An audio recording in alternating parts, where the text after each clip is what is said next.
All right, so let's move on. Okay, so I'm going to tell you about the agenda for today. We're going to go through every single topic. This presentation is being recorded, but feel free to take notes.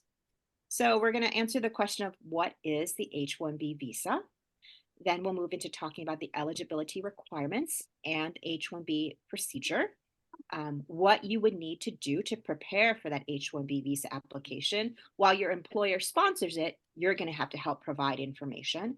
I wasn't initially planning on talking about the costs, but then when I did my research, I thought, well, you know what? Costs are very important. It's just good to know. I will move into talking about common problems that might happen with the application process. And then options, like what happens if you don't get selected for the H-1B lottery, or if you're denied an H-1B 1 year, what are your options? What remains for you to try to stay in the US? And then some additional points, things just to keep in mind. And then hurrah, if you've gotten your H-1B visa approved, what are things that you always still need to keep in mind as you continue to navigate the H-1B visa, as you think about going back home to see your family on an H-1B visa, or if you're thinking about, okay, what's the next step in the United States? Okay. Again, a reminder, please mute yourself. I think I go a little warbly when people don't mute themselves. Okay, so let's get started. What is the H-1B visa? The H-1B visa is a work visa. So it's for क्या कोई you time है to, क्या काम करने का? someone please, please mute yourself. Hmm. So it is a work visa. It is for specialty occupations. That means it's not for the person working the counter at the grocery store. It's oftentimes for those STEM occupations, specialist positions. Interesting enough, like just a side note, the H-1B visa is also for supermodels. So if there are any supermodels here, the H-1B visa is something that you could also apply for. There are specific educational requirements, typically a bachelor's degree at least. You yourself, if you have no job, cannot apply for an H-1B visa. You need to have an employer who is open to non-domestic workers, that means international workers, and will sponsor you. There are limitations such as time duration. So you can't stay here forever on an H-1B visa. The H-1B visa typically has a lottery, and it is subject to an annual cap. That means they will only issue X amount of H-1B visas. For most people, the H-1B visa is that first step on their path to their green card or permanent residency. All right, moving on, let's go into a little more detail. Okay, so what makes a person eligible for the visa, the H-1B visa? Like I said, you could be a supermodel. My guess is we probably don't have any supermodels here from foreign countries. So you need to have a specialty occupation. So you need to have a job offer in a specialty occupation. For example, data scientist that requires highly specialized knowledge. So having a high school diploma probably won't help you out here. You might have specialized knowledge, but you also need that educational requirement. Typically, it's a bachelor's degree or higher in the specific specialty. So your degree needs to match the job that you're going into. So if you have a degree, say in art history, and you're applying for a computer science job, that does not align. So that may not work. As I said before, you need employer sponsorship. So not every single employer is willing to sponsor an H-1B visa. So this employer needs to have done a bunch of paperwork and understand the processes to offer you a job. And then they need to help you file the H-1B petition. The employer also needs to fill out a labor condition application, an LCA. The LCA is basically designed to protect US workers. So that means companies cannot hire international workers for less money. They don't want to they don't have Angela, can you please mute yourself? They don't, so back to the LCA. the LCA designates a prevailing wage for the position. Basically, you as a foreign employee would not be underpaid, but similarly, they cannot pay you less because that would be taking the job away from a domestic US worker. The goal of the LCA is to not displace US workers. There is a cap on the number of H-1B visas. However, an additional 20,000 visas are reserved for those who have a master's degree and higher. So if you are one of those individuals with a bachelor's degree who doesn't win the H-1B lottery, one option is to potentially go back to school for your master's degree and try again. In some cases, a combination of education, specialized training, and or relevant work experience could be considered the equivalent to a US bachelor's degree in the specialty field, but not something that we have seen very often. So just FYI, this is not a question that I can answer in terms of, well, what would be an equivalent? That would be best answered by an immigration professional. Okay, moving on. Okay, so let's talk about the application procedure. You yourself cannot initiate the process. So your employer, the person who you've interviewed with, who has offered you a job, would have to initiate that procedure. So they will file an H-1B application and the LCA that we've just talked about. And then you would go into a lottery. The employer has to file an I-129 form with USCIS. I'm sure most of you are familiar with who that is or what entity that is. And that petition would include educational qualifications, which you would provide. So your diplomas, your transcripts, a proof of the specialty occupation. So the employer would describe why this job can only be done by someone with special skills that hopefully you possess. And then the LCA is the employer's ability to pay the required wage. So they cannot pay you less than what USCIS has decided is the wage for this particular position, or the Department of Labor. When that is all filed, suppose you won the H-1B lottery, that's all filed, then USCIS will review your petition and the documents to determine if you are eligible. They may request some additional information, additional evidence. We'll talk about that towards the end of this conversation today. If, hurrah, you have your petition approved, you get a notice of action, the I-797, and then you can officially apply for an H-1B visa at a US embassy or at the consulate in your home country if you're outside the US, and you'll attend a visa interview. If the foreign worker, if the non-domestic worker is already in the US, they can apply for a change of status to H-1B without leaving the country. These steps are always advised by your immigration professional to make sure that you're in the right place at the right time doing the right thing. Hence, you don't want to proceed with this and your employer solo without consulting professionals. Moving along, preparing for the H-1B visa application. It is always good to keep things organized, even as you are still in school. Keep your documentation, your school documentation. Make sure you have a copy of your transcripts. Make sure you make a copy of your diploma. Always keep those. Have a separate file.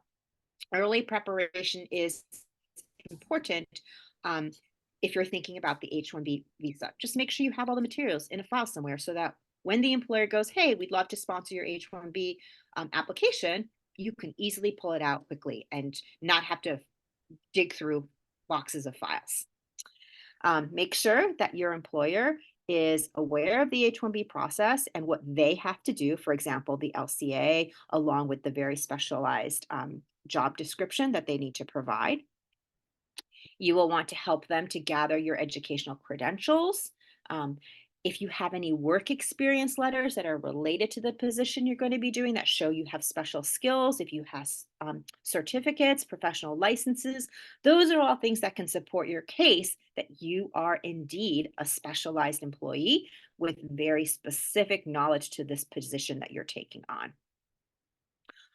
Here, I put it lightly, consider hiring. I would say hire an immigration attorney to help you navigate the complexities of the H-1B application process. Basically, it's because the H-1B application can change at any moment.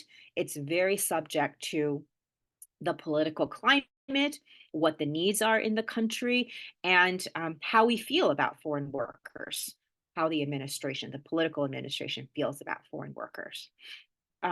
Your employer will need to determine the prevailing wage for the position in the geographic area of employment. So, for example, if you are in Los Angeles and you are going to be a computer scientist, there is going to be a standard wage that you must be paid.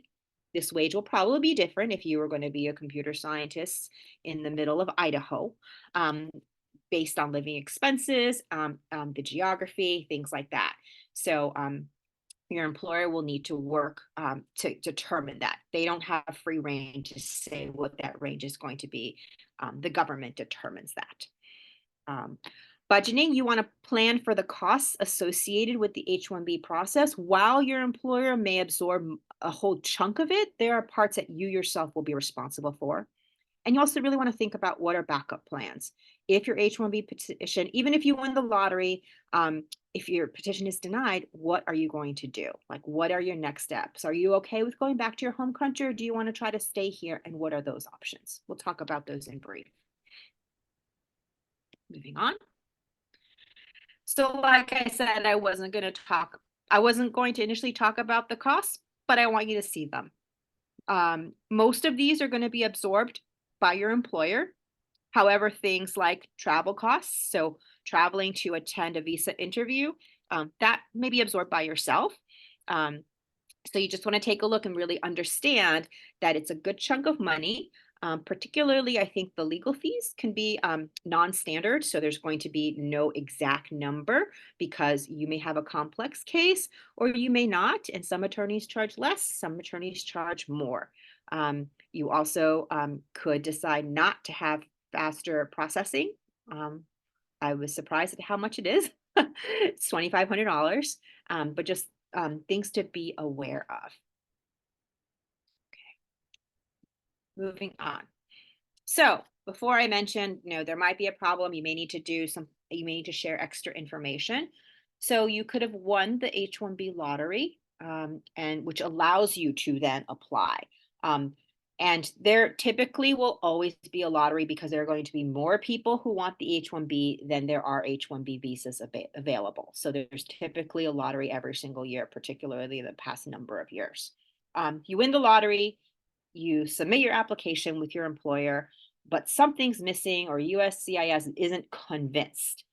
So then they would issue what's called a request for evidence, an RFE, asking for additional documentation or information for that H-1B petition. Once you get an RFE request, you have to move fast. Typically, they're asking for evidence fast. So you can't drag your feet. You can't be, not checking your emails. You should always be checking your emails, being engaged in this process. This should not be handled by the applicant alone. This really should require an immigration specialist's help because your application has already been flagged as a little bit wonky. So get the right people to tell you what you need to provide appropriately and how quickly. Sometimes, for example, if you have an H-1B and you're working with Amazon and you've suddenly got a great offer from Google, you're going to want to transfer your H-1B to the second employer, assuming they are open to it. There might be some delays. I understand that right now for OPT students, there is a slight delay in getting their EADs. So if there is a delay, there might be some gaps in the employment authorization. So there may be periods where you legally cannot work. And if there are periods where you cannot legally work, you should abide by them to stay in compliance with your work authorization. Don't jeopardize that. Um, there might also be problems with the change in your H-1B status. So if you lost your job or your visa expires, this can affect the status and work authorization of not only yourself, but your dependents who have come with you. For example, your spouse or your children under the age of 21.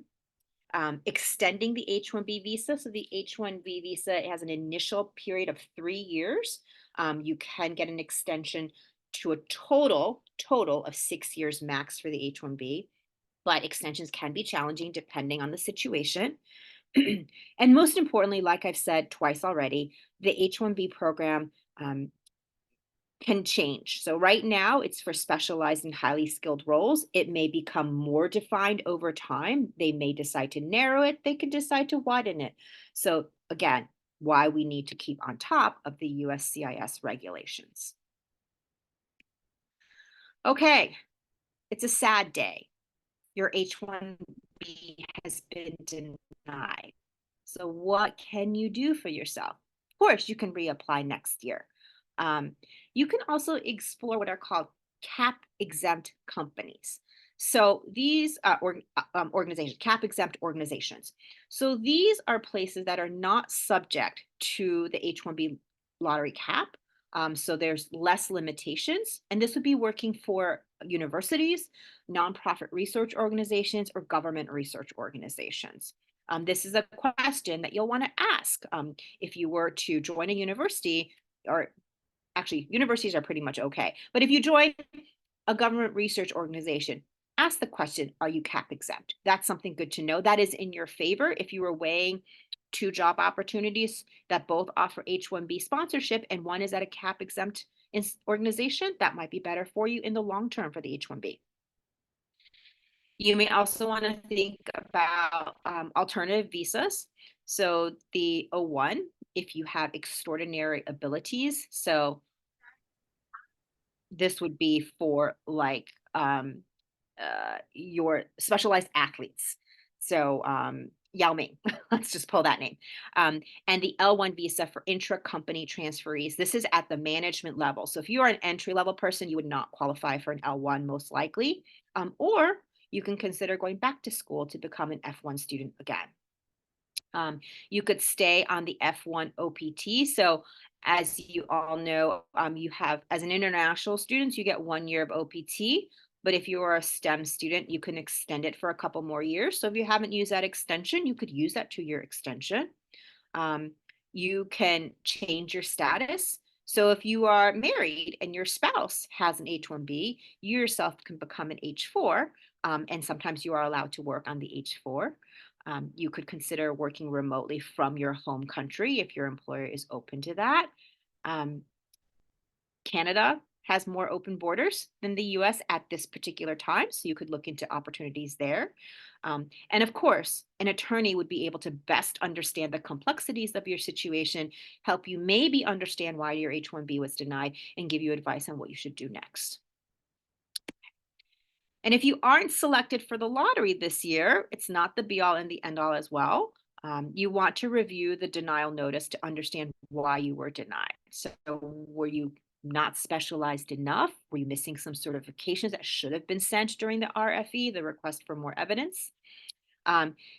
You might be able, with your attorney, to file an appeal to have them reopen or reconsider the case if you think that the denial was an error, and if there's new evidence available. This is not about pleading to say, please, I need to stay here. This job is my livelihood. It's what I need to make money to go home. No, it's, oh, these two pieces of information that are critical to my specialization were not included. That shouldn't be the case because you should have given that in the beginning, but this is a conversation with an immigration specialist. You can begin to prepare your next petition, the next filing season for the lottery, because now you kind of understand what was missing or what you need to do differently. Like before, with those denied, you could explore other visa categories. You could look at cap exempt opportunities. It is important to maintain your legal status. So Don't overstay in the country if you cannot, because that will affect all of your future intentions to be in the US. So make sure you understand when you must leave the country if you have to, and come back at a later point in time. And in that year that you haven't been selected, you could continue with professional development, gain additional qualifications, seek out that second master's or that first master's degree that could strengthen your H-1B application. So if you're a student with just a bachelor's degree, the master's degree get 20,000 more opportunities for the lottery, and there are 20,000 more H-1B visas available for those who have master's degrees or higher. So keep that in mind. Additional things just to keep in mind. This was a last minute add-on this morning that I wanted to make sure you knew about. Spouse, if you're on an H-1B, your spouse and unmarried children who are under 21 can come with you to the US under the H-4 visa category. If you wanted to travel outside the US on an H-1B visa, you need to carefully plan, because you may need to go to a consulate at that other country to re-enter the US. You may be required to produce a number of documents, for example, an employer verification letter, copies of your bank statements, things like that. H-1B visa holders, as I talked about before, can change employers, but the new employer must be willing to take you on and file that new H-1B petition. I'm actually going through that myself right now with one of our new staff members. While this won't affect your application directly, there is always an ongoing debate about the H-1B lottery. So some people, some political people, politicians will argue that the lottery-based system is just not the best way to do the allocation of H-1B visas, because it doesn't take into account merit or work experience because it is totally random. Some will argue that it is inefficient. And the H-1B visa is often talked about in terms of displacement of the US labor force. So the idea behind the H-1B visa program is we don't have enough of these employees in the US, so we are supplementing by creating a more diverse workforce from foreign nations. But then the counter argument is, but they're taking away jobs. So that's not something that impacts you directly, but could, because of the political climate, impact the number of visas that are being issued and the processes of the H-1B visa. There's constant scrutiny and legislative changes to US immigration policy. So again, make sure you are aware of those changes with USCIS.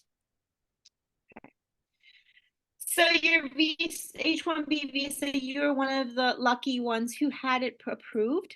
Things to make sure you're aware of is when it starts and when that validity period is. Again, you don't want to overstay. You don't want to come too early. You won't be let into the country.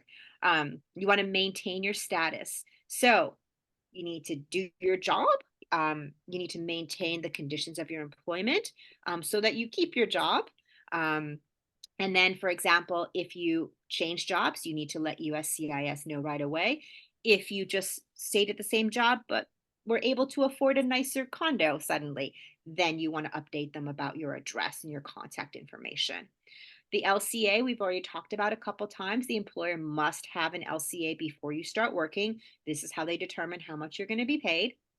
It is important for you just to keep your pay stubs and tax records. So much easier now as a function of everything being online. Just make sure you download them and save them. Because some payroll companies, you lose access to your payroll records after you leave that particular position. As I mentioned before, if you plan to travel outside the US, make sure you have a valid visa stamp. Make sure you understand what documentation you will need to return into the US. Have that ready for yourself before you leave the US. You want to make sure that your dependents always have valid visas. And if you're thinking about, okay, after the H-1B, my goal is to not return to my home country. It is to stay here. Then you're going to want to talk to your employer about the green card and the permanent residency process, if they're willing to sponsor you, and what sort of their expectations will be. always make sure you keep on top of legal advice and USCIS changes. You can just go to the website, bookmark it, put it in your calendar to go check in every couple weeks, every 3 weeks, every month, something like that for yourself.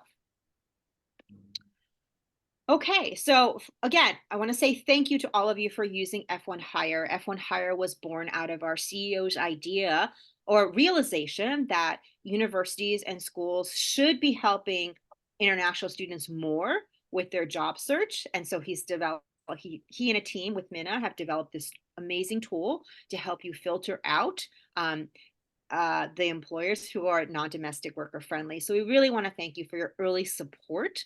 You know how to find us. This QR code should work because I tested it. And that is all I have to say right now. So I'm going to stop sharing and Jenny's going to pop in and then I will come back for Q&A.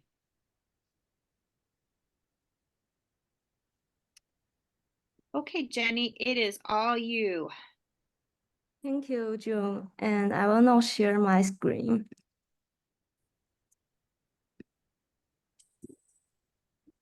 Language is a tool, not a skill.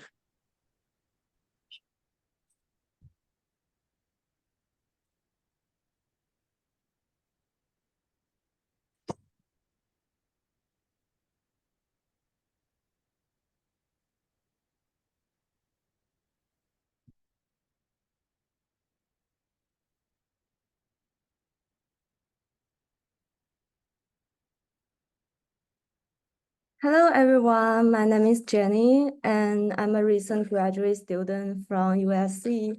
I'm also an international job seeker who is currently searching for a job in business analytics, and I'm using F1 Hire tool extensively during these recent months.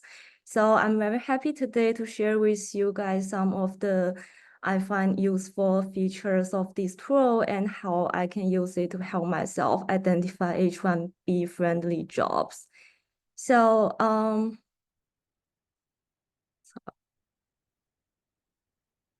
to start with our F1 Hire extension tool installed in my browser, I can use it across 5 different job search platforms.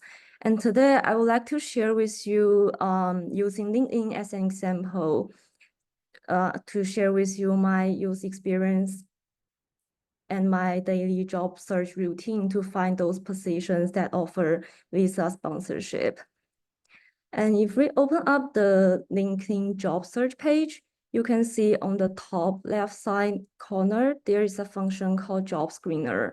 And I will always turn on this function. And I will check in the H-1B and E-Verify. This can help me filter out the search results so that all the subsequent job lists can show the positions that meet my requirements. And under each job openings, there is a H-1B indicator button. I found this feature very helpful because it tells me whether this company has a history of sponsoring an H-1B visa. And if the button is green, I will know that this company has previously sponsored H-1B visas and might do so again in the future. If the button shows red, I know this company has not sponsored any work visa in the past. So if I click on it, I could see more information about the company's historical data related to the visa sponsorship records, the E-Verified history, and its perm record, and so on. So I use this feature to give me myself a quick idea of the company's past practices, which further help myself consider whether I should spend time applying for their opening positions or not. And moving to the right side of the screen, within each job description page, I will also check the sponsorship indicator over here. This indicator will specify whether this particular position I'm viewing offers visa sponsorship. So there are 3 possible results. The first one is showing that the US citizenship is not required, and the position does not specify the visa sponsorship information. And the second result might be that the position offers visa sponsorship, like this example. this business analyst position at ATC actually offers sponsorship, and you can see from this indicator saying that sponsorship is available. And third possible result is the position does not sponsor any work visa. Like this example, consulting business analyst position at EAG, our indicator states that the sponsorship is not available. If you scroll down, you will actually find evidence in its job description, highlighted in 0 by the F1 hire tool, saying that they are unable to sponsor any candidate at these times. So I think this sponsorship indicator function actually helped me save a lot of time because I don't need to result without reading the whole entire long job description to extract this information I need. Also, during my daily job search, I will definitely check out this H-1B jobs function. Here, F1 Hire System will list out all the sponsorship available position for me. And since I'm a premium plan user, I got a chance to receive email notification for new job openings once I turn on this alert button. This is very helpful for myself to keep an eye on the most recent job openings that offer sponsorships so that I could be the first few one to apply for those positions. And that's basically all I want to share with you today. And I hope my user experience can actually help you better utilize this tool. And I hope you guys could all find something insightful using it. Thank you all and good luck through your job searching journey. I will now give it back to June to wrap up our today's course. Thank you, Jenny.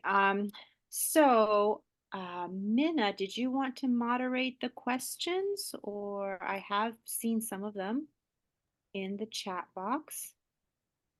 So I feel like I replied to a few of them. Let me go back. Okay, so for those of you who wanted a recording, it will be on our YouTube channel. So let us clean it up and then make sure you check it over there. I am scrolling through these questions. Let's see. Give me a second. There's a question of, can you apply for the F1 visa and the H-1B visa at the same time? Well, technically, if you are on an F1, you are a full-time student, so you can't carry a full-time job with an H-1B visa. So let's see. Jenny had a great question. She is on a STEM OPT with a company, and I guess my guess is she is interested in the H-1B, but her company doesn't have experience with this. So how would you convince the company to support you? So basically, first and foremost, the hope is that you have proven yourself to be an excellent employee for them to want to spend the money to sponsor your H-1B visa. And I believe that you should have this conversation sooner rather than later, because they will need to look into it if they've never done it before. So I would have that conversation with your supervisor. If you are an invaluable person, then they will probably consider it. Having that conversation with your supervisor, if they're willing to help lobby with you to your HR person, then great.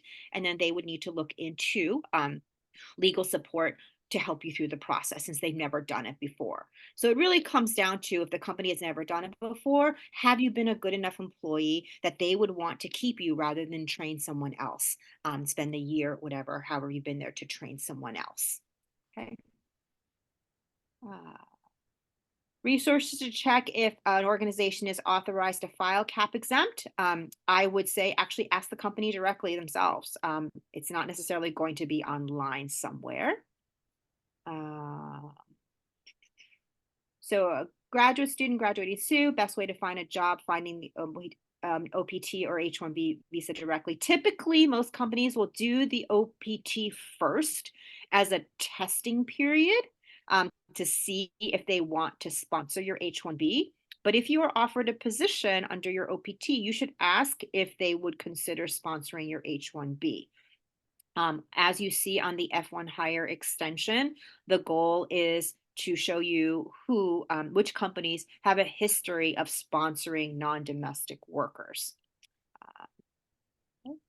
So download the F1 Hire extension, Chrome extension, to help you filter out those employees or those positions that do not offer sponsorship, which specifically say they don't offer sponsorship. Okay. There is a question about the NIW. That's not a question I can answer. It's not something I'm familiar with. So please follow up with an immigration professional. Let's see. Yes, non-STEM students can apply for the H-1B. It's just more typical for the H-1B to be for those in specialized STEM positions because that is where the needs are right now. In regards to the prevailing wage that you can Google and should be able to find a link at probably the Department of Labor, which will help you get that started. For an individual commencing non-STEM OPT in August 2024 and considering applying for the H-1B status, when should that process begin? Great question. Off the top of my head, I actually don't know the answer of when that lottery opens. For some reason, I'm having a blank, but you can easily Google when does H-1B lottery open? And you're preparing things prior to that.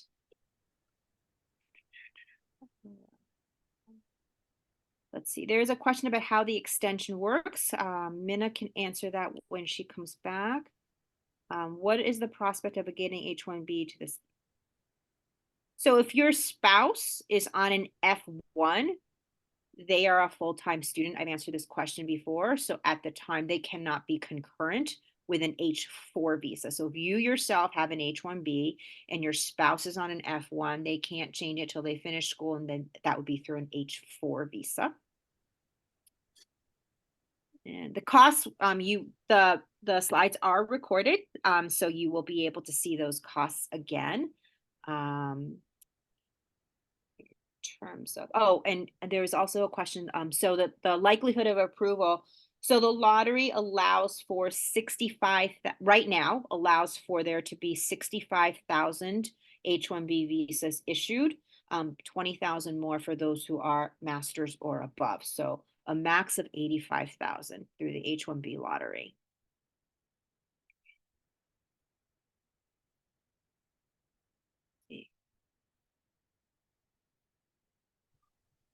Okay, so what happens if our EAD card does not arrive by the time our EID start date is?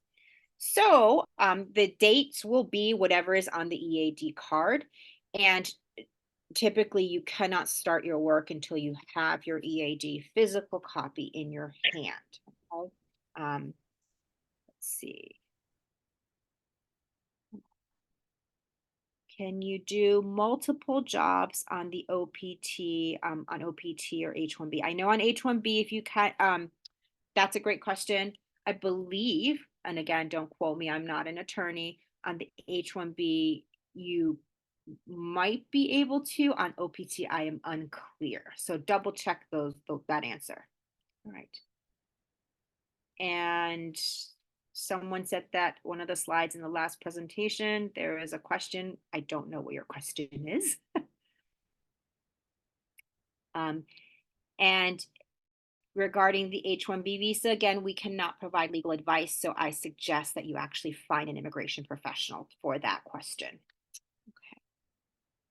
All right. Minna, there was a question about how the extension works. I saw that, and we also have a raised hand. Okay. Sharmita, you want to go ahead? Yeah, actually, I'm facing a lot of issues with the F1 hire usage in the sense I'm not a software professional, yet I cannot make the best use of F1 hire because the jobs which are being reflected on my H-1B positions are all relevant to the CS software.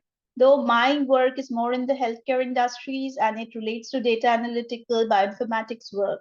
So what I should do to get the right target? And then another thing is sometimes when I just click on those jobs, like what I get in my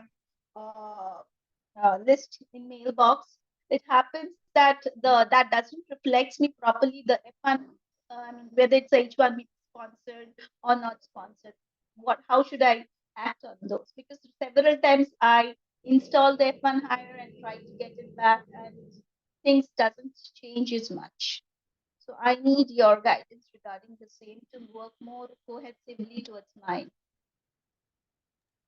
targets. Okay, sorry, I was not able to hear you very clearly. You're like on and off on my end. But I can give you advice after this session. Sure. I think your question would be just about the tool about iPhone Hire, and you Right, might have right. some question regarding that. We can talk about that later. And for now, we just focus on No, this. one more question Yeah. before to Dr. Chu, that is, say, other than the H-1B, what are the other visas that a master's plus student can approach for? And then secondly, some people have 2 masters instead of 1. Does this gives more facility for the H-1B to get in the lottery, or masters is just a master's irrespective of the number? A master's is just a master's irrespective of numbers. You don't get to get 2 slots in the lottery. So if you have 2, that's great because you've gotten to be able to stay in the US on the second F1, but it doesn't give you 2 slots in the lottery. Let's see, the other visas that I've already mentioned are in the presentation. So like the L1, you can go back to the presentation later, or the O visa, which is for extraordinary abilities. But again, extraordinary abilities does not mean I'm really good at my job. It is extraordinary abilities. And back to your first question that I was able to hear when you asked Amina about sort of the positions that you're finding are more computer science related than healthcare related. What you can probably do is one suggestion I would think is to search for specific job titles in the field that you're interested in, because the extension does allow you to search for specific job titles. So if you wanted to be a healthcare physician's assistant, to search for physician's assistant or something like that. Okay. Yes, Dr. Chu, I do that. I've been specifically going by my titles, but yet I'm facing this technical issue for a long time. And I'm not getting even the alert is giving me all relevance to those which are CS oriented. So that's why I am like missing out on my targets. Okay, That, so that'll be a conversation that you can have with yeah, Mina after. And Yes. what I'm curious to understand, other than the O1, what about the E2B? What are the chances for the masters to get the EB2 or EB1 aspects? Do you have any So idea? this conversation, I do not. This conversation was regarding the H-1B. So for that question, I would consult an immigration professional. Thank you so much. Of course.